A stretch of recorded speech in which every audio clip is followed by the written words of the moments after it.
Use drop-in with your devices. Drop-in is an optional feature that helps you to instantly connect, hands-free, with Echo devices in your home and your closest friends and family. You can drop in on your own devices anytime, but before you can use drop-in from your app and outside of your household, you need to sign up for Alexa communication. You can do this by selecting the communication icon in the Alexa app and following the prompts. To drop in on your own devices using the Alexa app, select the communication icon. In the Contacts section, select your contact card from the list. Toggle the Allow Drop-in option on.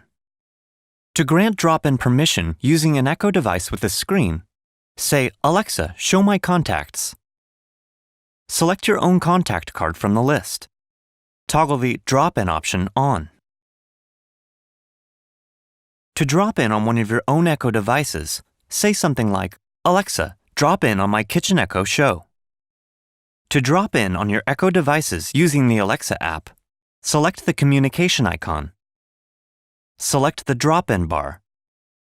Select the name of the device you wish to drop in on. You can end the drop-in at any time by saying, "Alexa, hang up." In the Alexa app, you can end the drop-in by touching the screen and selecting the Hang Up button.